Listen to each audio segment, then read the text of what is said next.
Hello everyone, I'm Tony Grant and welcome to Learn English Podcast's new series, A Better World. In each episode we're going to examine one of the big ideas of our time in lifestyle and thought and some of the key vocabulary associated with it to see what different people are doing to create a better world. Today I thought we'd have a look at permaculture. An interesting topic that underpins and combines so many of the other themes we're covering in this series. But I won't lie, permaculture is quite difficult to understand, so I'm going to do two things. Firstly, I'm going to keep it very simple, and secondly, I'm going to give you suggestions of resources in English that will take you deeper. So, let's start by looking at the word itself. Permaculture is a portmanteau word. A portmanteau word is a word created by combining two other words. Like smog is smoke plus fog. Can you guess what two words permaculture is created from? Permanent and agriculture. Permanent in this case would mean the same as sustainable. Something that can be done forever without damaging the environment. Agriculture is the art of growing things, or maybe it's the science of growing things. What do you think? So anyway, permaculture is the art of growing things in a sustainable way. But isn't all agriculture permanent, I hear you ask? You'd think so, wouldn't you? Humans have been farming for centuries after all. But actually, modern agriculture is extremely unsustainable. The need to make a big profit has meant that farms usually focus on one single crop and grow it very aggressively, using chemicals and machinery. This abuse quickly destroys the soil. I recently listened to a podcast where the farmer said that the soil in modern farms is just a container to stand the plants up in. Everything the plants need to grow has to be given to them artificially. Water, nutrients, fertilizer, everything. And of course, plants are designed to be so specific they're quite weak and they rely on added pesticides.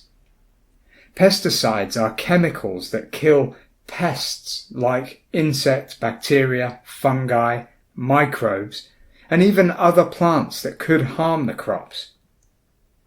Crops grown in sterile soil have fewer nutrients, and so they just aren't as good for us. Plus, they're so contaminated with pesticides, we have to wash and peel them to make them safe, which permaculture enthusiasts would say has made us more vitamin and mineral deficient. So, if modern agriculture shows us what we're doing wrong, how does permaculture show us what to do right?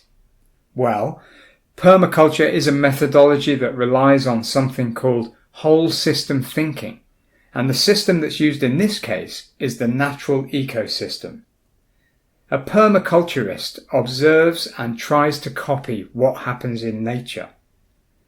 One example is that instead of artificially watering the crops, they try to optimize the natural irrigation from rain by implementing techniques that help the soil hold water better. One way of doing this is by burying organic plant material, like fallen trees, under the soil. As they rot, they act like a sponge and hold water. Additionally, a permaculture farmer will never plough the land because bare soil loses water to evaporation very quickly. In fact, in permaculture, farmers use things like shredded paper, cardboard, and leaves to cover the soil. Rather than killing weeds, they grow them tall so they can cut them and make mulch to cover the soil. Another good example is, rather than planting a single crop in straight rows, they plant different crops together. The crops are mixed together in something called guilds that help each other grow. Native Americans were excellent permaculturists. They combined corn, squash, and beans into a very successful guild, knowing that corn provides a pole for the beans to grow up.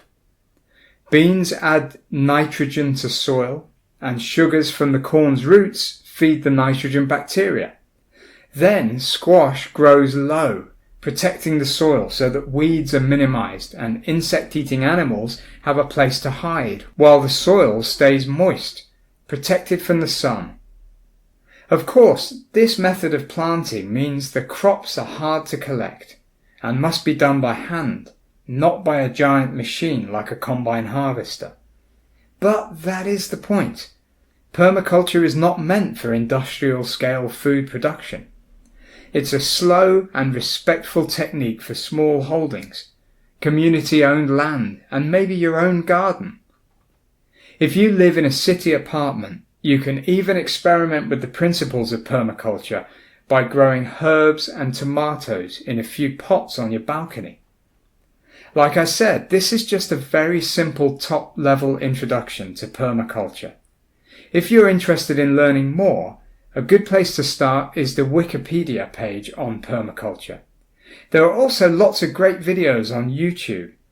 3 good ones to start with are The Permaculture Principles by Oregon State University eCampus, The Permaculture Way of Life, a TED Talk by Manisha Lathgupta, and Inspiring Woman Growing a Huge Amount of Food in Her City Permaculture Garden by Happen Films. Thanks for listening to this episode of A Better World. Why not get involved by sending us an email at learnenglish.mobile@britishcouncil.org with your ideas and suggestions for future episodes. And also let me know how big or how popular permaculture is in your country. I'll be back with you again soon in the next episode, so bye for now and stay safe everyone.